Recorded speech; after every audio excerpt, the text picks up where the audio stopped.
The autumn wind swept through Fifth Avenue as Natalie Brooks hurried down the crowded sidewalk. Her vintage leather portfolio bounced against her hip with each rushed step. She had 20 minutes to reach the Metropolitan Gallery before her meeting with the board directors. Her entire career depended on this presentation about the new contemporary art exhibition she had spent 6 months planning. Natalie pushed open the door to Brewhaven, her favorite coffee shop tucked between two towering office buildings. The warm aroma of fresh espresso and cinnamon wrapped around her like a comforting blanket. She ordered her usual large cappuccino and checked her phone nervously. The presentation slides were perfect. Her research was thorough. Everything would be fine. The collision sheet turned too quickly, coffee cup in hand, eyes still glued to her phone screen. The impact came without warning. Her body slammed into something solid and unyielding. Hot liquid exploded between them, spreading across expensive fabric in a catastrophic bloom of brown stains. Natalie gasped, stumbling backward. Her portfolio flew from her grip, scattering papers across the coffee shop floor like autumn leaves caught in a sudden gust. Time seemed to slow as she watched her carefully organized presentation materials drift in different directions. "Oh no, oh no, oh no," she stammered, her face burning with embarrassment. "I am so incredibly sorry." The man she had collided with stood perfectly still. His charcoal gray suit was now decorated with coffee stains that spread across his crisp white shirt and silk tie. But what struck Natalie most was his face. Strong jawline, deep brown eyes that seemed to hold entire stories, and an expression of surprised amusement rather than anger. "An unexpected reaction, please don't move," Christopher Vale said calmly, his deep voice cutting through Natalie's panic. "Your papers are still settling." He knelt down smoothly, beginning to gather her scattered documents with careful hands. Natalie dropped to her knees beside him, her heart hammering against her ribs. This was exactly the kind of disaster that seemed to follow her everywhere. Last month, she had accidentally set off the fire alarm at the gallery during an important donor meeting. "I will pay for dry cleaning," Natalie blurted out, reaching for a paper that had landed near his polished leather shoe. "Or replacement. Whatever you need. I was not watching where I was going, and I have this really important meeting, and I just was not paying attention." Christopher handed her a stack of carefully organized papers, a small smile playing at the corner of his mouth. "Important meeting at the Met?" Natalie looked up sharply. "How did you know that?" He gestured to the papers in his hands. "Your presentation mentions the Metropolitan Gallery about 15 times on the first page alone. It's the introduction." "Are you stalking my presentation?" Natalie asked, then immediately regretted her tone. "Sorry, that came out wrong. I am just really nervous about this meeting, and now I have destroyed your probably very expensive suit, and I cannot believe this is happening." "Christopher Vale," he said, extending his hand to help her stand. His grip was firm and warm. "Natalie Brooks." She replied automatically, then froze. "Wait, Christopher Vale?" "As in Vale Properties. The company that owns half of Manhattan." "Only a quarter of Manhattan," he corrected with a grin. "My brother owns the other quarter." Natalie felt her stomach drop. She had just assaulted one of the wealthiest real estate developers in New York City with scalding coffee. The Vale family name appeared on buildings across 3 continents. Christopher Vale had been featured in Forbes magazine just last month for his innovative approach to sustainable urban development. "An unusual request, I really need to go," Natalie said, glancing at her phone. 15 minutes until her meeting. "Again, I am so sorry about your suit. If you send me the dry cleaning bill, I promise I will pay it. Even if it takes me 6 months. Have dinner with me instead." The words hung in the air between them. Natalie stared at him, certain she had misheard. "Excuse me?" "Dinner. Tonight. I would like to hear about your exhibition." Christopher pulled out his phone with his free hand, the other still holding her portfolio. "What is your number?" "That does not make any sense," Natalie said slowly. "I just ruined your clothes." "You should be angry, not asking me to dinner." "Maybe I am tired of people who are too careful around me," Christopher replied. "You are the first person in months who has treated me like a regular person instead of a bank account with legs." Natalie studied his face, looking for signs of mockery or some elaborate joke, but his expression was earnest, almost hopeful. There was something vulnerable in those brown eyes, a loneliness that resonated with her own experience of feeling invisible in this massive city. One dinner, she agreed finally, surprising herself. But somewhere normal. Not some five-star restaurant where the menu does not have prices. There is a great Thai place in Chelsea. Nothing fancy. 7 tonight. They exchanged numbers, and Natalie found herself smiling as she hurried toward the subway. Christopher Vale had asked her to dinner. The rational part of her brain insisted this was impossible. The men like him did not date struggling art curators who lived in studio apartments with unreliable heating. But the part of her that had moved to New York, chasing impossible dreams, whispered something different. The presentation went better than Natalie had dared hope. The board approved her exhibition concept and even increased the budget. As she left the building that afternoon, the city seemed brighter somehow. The usual chaos of Manhattan felt like possibility instead of overwhelming noise. She had no way of knowing that agreeing to one simple dinner would transform her entire life, challenge everything she believed about love and belonging, and lead to a moment that would shock New York society to its very core. Natalie stood outside her cramped studio apartment, staring at her reflection in the hallway mirror. She had changed outfits 4 times, finally settling on a simple navy dress that made her feel confident without trying too hard. Her roommate Rachel had left an hour ago, but not before offering extensive advice about dating billionaires that mostly involved warnings about getting hurt. The Thai restaurant Christopher had chosen was tucked away on a quiet Chelsea street.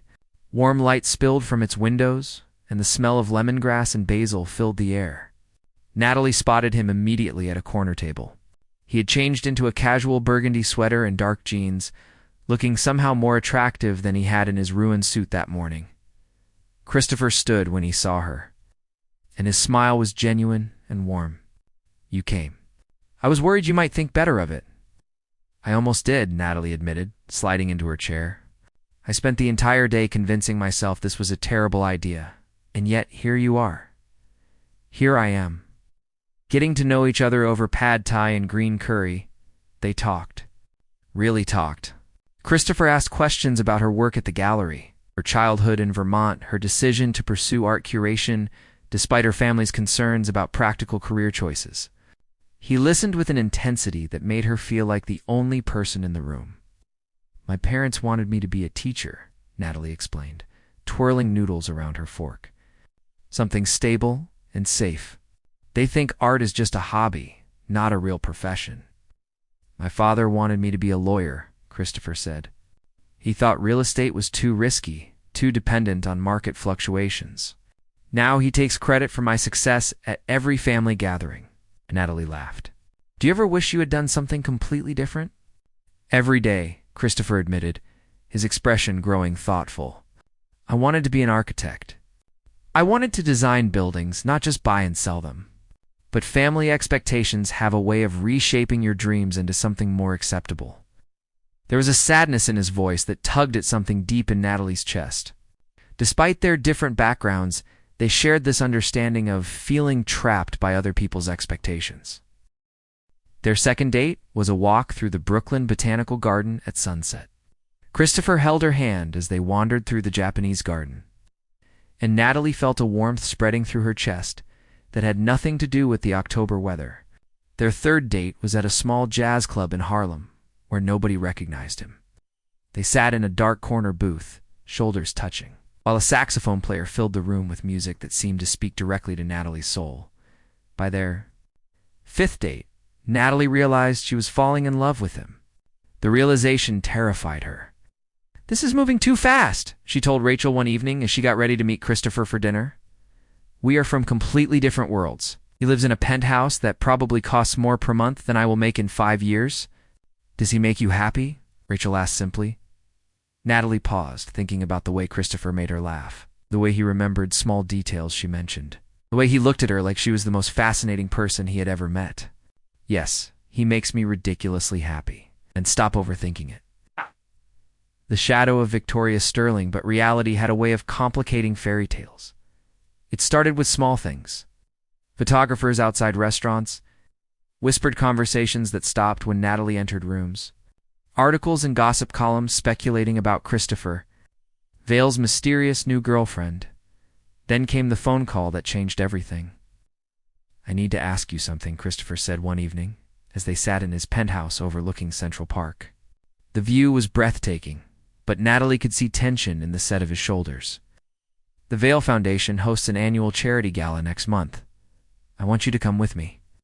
Natalie set down her wineglass carefully. "As what exactly?" "It's the woman I am dating. The woman I care about deeply." Christopher took her hand. "I am tired of hiding this, Natalie. I want people to know about us." "Your world is not ready for someone like me," Natalie said quietly. "I've seen the articles about who you should be dating. Society, women, successful entrepreneurs, people who understand which fork to use at formal dinners. I still eat cereal directly from the box. I do not care about any of that. But your business partners do. Your family does, especially your father." She had learned enough about Christopher's complicated relationship with his father to know that family approval mattered more than he wanted to admit. The decision. "There is something else you should know," Christopher said, his jaw tightening. "Victoria will be there. Victoria Sterling, Christopher's ex-girlfriend." Natalie had seen photos of her online, a stunning blonde from old money who moved through Manhattan society like she owned it. They had dated for 2 years before Christopher ended things 8 months ago. "Why did you really break up with her?" Natalie asked, the question she had been afraid to voice. Christopher was quiet for a long moment. "Because I realized I was with her for all the wrong reasons. She fit perfectly into my world. Everyone approved. My father loved her family connections. But when I was with her, I felt like I was playing a role instead of being myself." He turned to face Natalie fully, his brown eyes intense. "With you, I feel real. When we talk about art or dreams or fears, I am not Christopher Vale, the real estate mogul. I am just Christopher. Do you understand how rare that is?" Natalie did understand. She felt the same way with him. "I will go to the gala," she said finally, even as anxiety twisted in her stomach. "But I need you to understand something. People in your world will judge me. They will wonder what you are doing with someone like me. I need to know that when things get difficult, you will not regret choosing me." Christopher cupped her face in his hands. "I could never regret you, Natalie Brooks.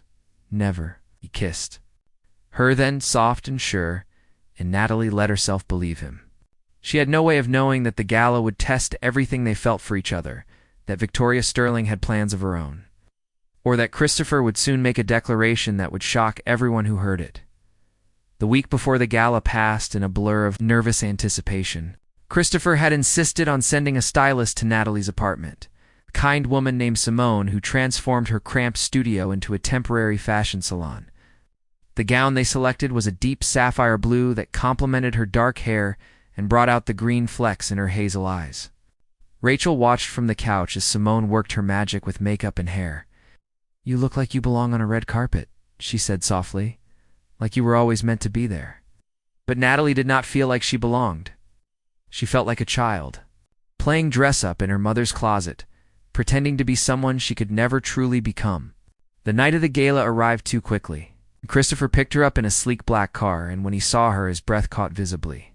"Natalie, you are absolutely stunning." "I feel like an imposter," she admitted, smoothing down her gown nervously.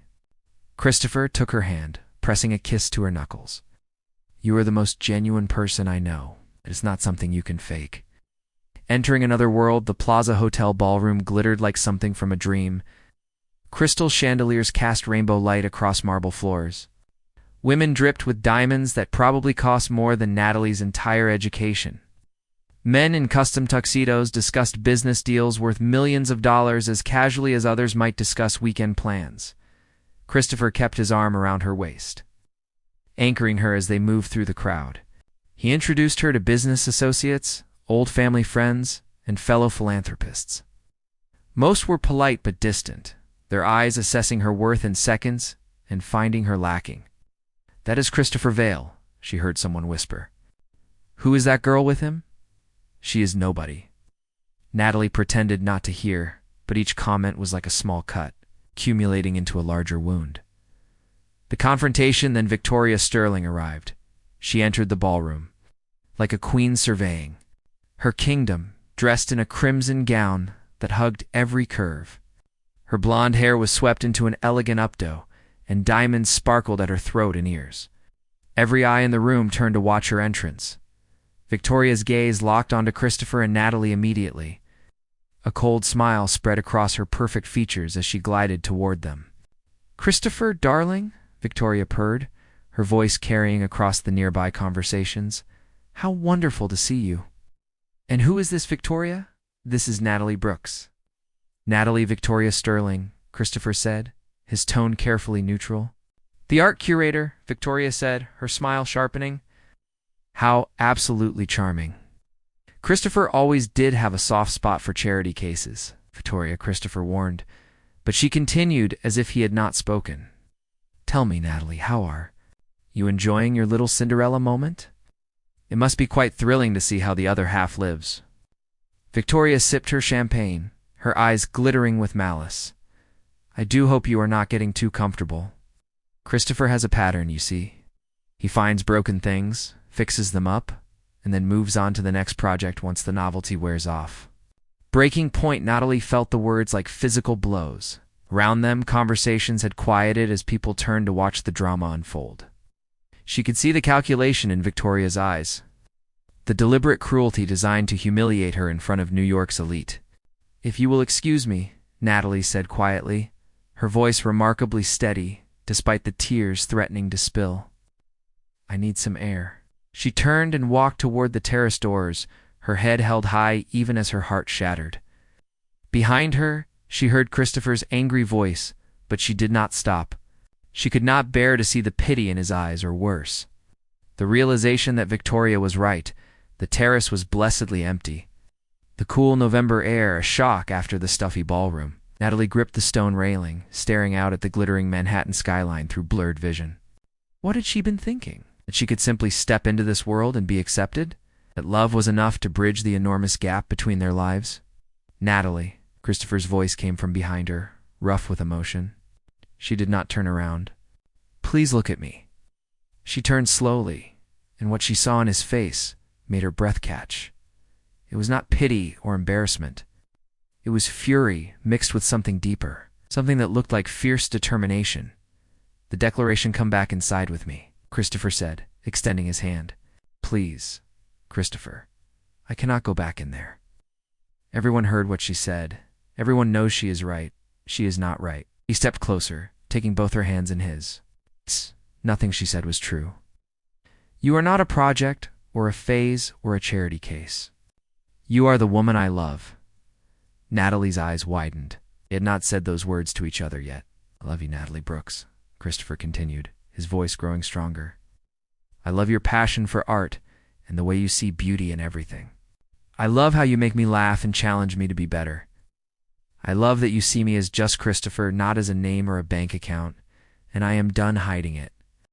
He pulled her back toward the ballroom, his grip firm and sure. Natalie's heart pounded as they re-entered the glittering space. The conversations had resumed, but Victoria still stood near the center of the room. Surrounded by admirers, Christopher led Natalie directly to the small stage, where the evening's announcements were typically made. He picked up a microphone, and the sharp feedback caused everyone to turn and look. "Ladies and gentlemen, if I could have your attention for a moment," Christopher said, his voice carrying across the ballroom. The room fell completely silent. The shocking turn, most of you know me as Christopher Vale, real estate developer and reluctant society fixture. Tonight, I want to introduce you to someone far more important than any business deal or property acquisition. He turned to Natalie, his eyes locked on hers. "This is Natalie Brooks. She is an art curator with more talent and vision than anyone I have ever met.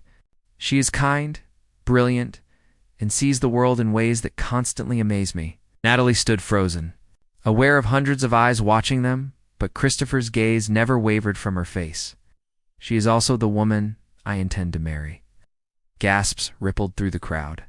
Natalie felt the world tilt beneath her feet. Christopher set down the microphone and dropped to one knee right there on the stage. From his pocket, he pulled out a small velvet box. Inside was a ring that caught the chandelier light and threw it back in brilliant sparks. "I did not plan this for tonight," Christopher said, his voice now meant only for her, even though everyone could hear. I had this whole elaborate proposal planned for next month. But standing here, seeing you doubt yourself because of small-minded people who do not matter, I realized I could not wait another day. Christopher, Natalie whispered, tears streaming down her face now for entirely different reasons. Natalie Brooks, you have shown me what it means to be truly seen and truly loved. You have made me remember who I wanted to be before the world told me who I should be. Will you marry me? The ballroom was utterly silent. Natalie was aware of Victoria's shocked face in the crowd, of Christopher's father standing near the bar with an unreadable expression, of hundreds of Manhattan's elite holding their breath, but all she really saw was Christopher, kneeling before her with his heart in his eyes, choosing her in front of everyone who had ever doubted she was good enough. Yes, she said, her voice breaking with emotion.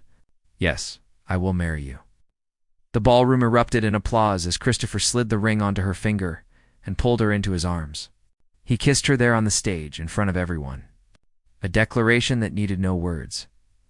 When they finally broke apart, Christopher whispered in her ear, "Step away from my wife." Natalie pulled back, confused. What? He grinned, gesturing subtly toward Victoria, who was retreating toward the exit with a furious expression. Future wife, I am practicing. Natalie laughed through her tears, and in that moment, surrounded by shocked whispers and flashing camera phones, she finally believed that she belonged exactly where she was. Not because she fit into Christopher's world, because together they were creating a world of their own. The declaration that shocked Manhattan was not just Christopher's proposal. It was the powerful truth that real love does not ask you to become someone else. It celebrates exactly who you are.